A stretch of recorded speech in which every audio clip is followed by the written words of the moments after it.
Assalamualaikum warahmatullahi wabarakatuh. Perkenalkan, nama saya Arisdayanti dengan NIM 22044111490, Prodi Informatika Fakultas Teknik Komputer Universitas Cokro Aminoto Palopo. Kali ini saya akan menjelaskan mengenai sistem pakar untuk memenuhi nilai mata kuliah ujian akhir semester pada mata kuliah kecerdasan buatan. Sistem atau sistem pakar.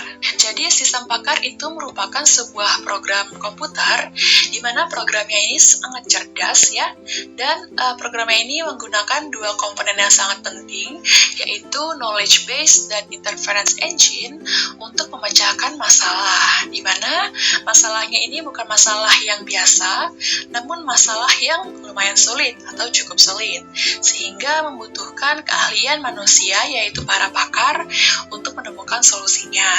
Nah, jadi singkatnya ialah sistem pakar adalah sebuah program komputer yang ingin meniru seorang pakar, di mana pakar itu kan merupakan seseorang yang mempunyai kemampuan yang superior, ya kan? Artinya sangat ahli. Nah, di sini sistem pakar ingin mempunyai kemampuan superior juga melalui program-program yang dibuat. Kalau pakarnya itu berupa manusia, artinya human expert, dia dalam memecahkan masalah akan menggunakan long-term memory dan short-term memory. Jadi, long-term memory adalah memori yang sudah tertanam di alam bawah sadar manusia itu sendiri.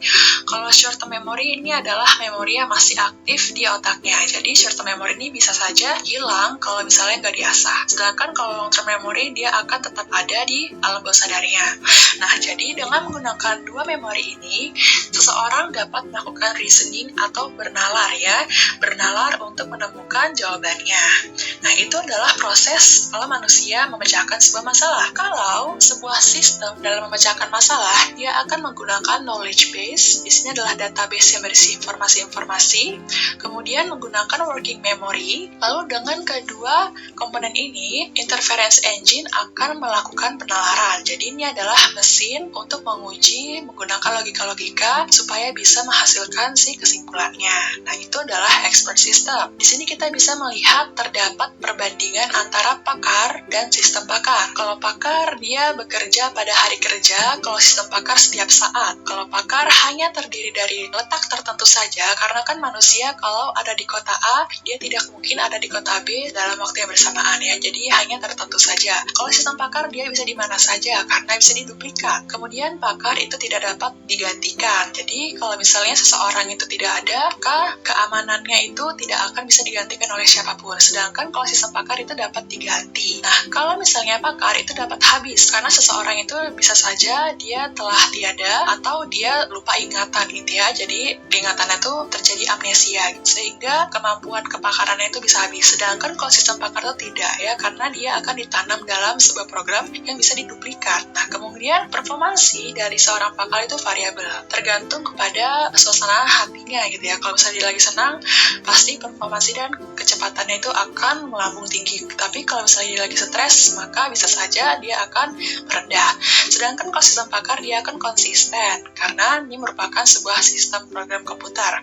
Kemudian biayanya kalau pakar itu cenderung tinggi ya, sedangkan kalau sistem pakar itu terjangkau ya kan, karena kalau misalnya pakar itu adalah berupa manusia, kalau sistem pakar merupakan sebuah program yang bisa di copy paste sehingga biayanya itu bisa terjangkau. Nah, jadi ada banyak sekali keuntungan jika kita menggunakan sistem pakar. Nah, seperti yang telah kita pelajari bahwa sistem pakar itu mempunyai dua komponen yang sangat penting, yaitu knowledge base dan inference engine.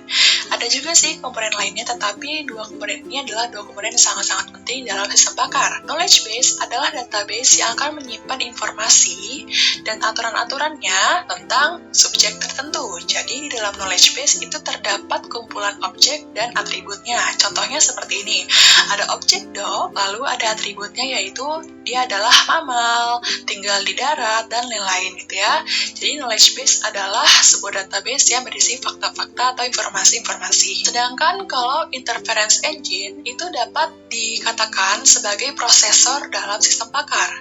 Jadi interference engine akan melakukan proses berpikir. Seperti yang telah kita pelajari bahwa knowledge base itu kan merupakan kumpulan dari objek dan atribut. Nah, nanti interference engine akan menggunakan informasi yang didapat oleh user, kemudian memanfaatkan informasi dari knowledge base, yaitu berupa objek dan atribut, untuk membuat kesimpulannya. Dalam interference engine terdapat dua penalaran. Ada penalaran maju, ada penalaran mundur. Kalau penalaran maju atau forward chaining itu akan menggunakan fakta-fakta terlebih dahulu untuk menguji kebenarannya. Jadi dia akan dimulai dari if ya. Kalau kita lihat gambarnya itu seperti ini. Di sini terdapat keadaan awal, di mana keadaan awal ini beserta fakta-faktanya, lalu akan dilakukan proses pencarian informasi dan membuat keputusan, lalu dihasilkanlah tujuan-tujuannya ya. Di sini bisa kalian baca bagaimanakah contohnya. Kalau penalaran mundur, dia akan mengambil keputusan dulu atau menebak-nebak keputusan atau kesimpulannya, lalu mencocokkan dengan fakta yang ada. Artinya dia akan dimulai dari then terlebih dahulu. Prosesnya akan dimulai dari tujuan, lalu tujuan ini akan dilakukan uji coba dan akan menghasilkan keadaan-keadaan awal. Nah, untuk lebih lengkapnya kita akan lihat cara sistem pakar itu bekerja ya teman-teman. Di sini terdapat dua komponen yang sangat penting dalam sistem pakar, yaitu interference engine dan knowledge base ya. Ini adalah dua komponen yang penting. Lalu ada juga komponen tambahan berupa user interface dan development engine. Ya, kita akan bahas satu persatu. Panah-panah yang ada di sini itu warna-warnanya mengandung arti ya teman-teman. Kalau yang biru berupa instruksi dan informasi, kalau yang hijau berupa solusi, dan kalau yang hitam adalah pengetahuannya. Pertama-tama, user atau pemakai akan memberikan instruksi atau informasi kayak berupa pertanyaan-pertanyaan ke sistem pakar ya teman-teman. Nah, dalam memberikan informasi tersebut, dia akan menggunakan user interface. Jadi user interface dirancang supaya user itu bisa berkomunikasi dengan sistem pakarnya. Nah, di sini informasinya masuk ya menggunakan panah yang berwarna biru ini. Kemudian, dia akan diproses oleh interference engine. Nah, interference engine dalam memproses instruksi dari user akan membutuhkan knowledge base ya teman-teman. Jadi knowledge base ini kan telah kita ketahui bahwa dia merupakan database yang berisi informasi dan isinya itu berupa kumpulan dari objek dan atribut ya teman-teman. Nanti fakta-fakta atau informasi yang dari knowledge base akan dikirim ke interference engine supaya bisa menyelesaikan atau membuat kesimpulannya. Knowledge base itu sendiri dapat dibangun dari dua hal. Ada problem domain, jadi sebuah masalahnya ya, yang ada dari development engine ya teman-teman. Jadi, apa sih development engine itu? Development engine adalah sebuah alat ya untuk membuat sistem pakar. Jadi alatnya itu akan diprogram oleh pakarnya itu sendiri. Jadi di sini terdapat pakar-pakar dan engineer ya teman-teman. Nah, jadi di sini manusia-manusia ini yang hebat akan memberikan instruksi ya ke development engine, di mana development engine itu dapat berupa bahasa pemrograman ataupun berupa sel-sel dalam sistem pakar. Kemudian algoritma yang telah dituangkan menggunakan development engine akan diletakkan ke interference engine maupun ke knowledge base untuk disimpan ya teman-teman. Terus development engine ini akan memberikan pengetahuan juga kepada para pakar dan juga engineer-nya. Kalau misalnya proses penalaran dalam interference engine telah selesai, maka dia akan membuat kesimpulan yang akan dikirimkan ke user kembali dengan menggunakan user face ya. Dan kesimpulannya itu berupa penjelasan atas pertanyaan yang telah disampaikan user sebelumnya dan juga penjelasan atas penyelesaian masalahnya. Seperti itulah cara sistem pakar bekerja. Semoga video ini bermanfaat, teman-teman. Wassalamualaikum.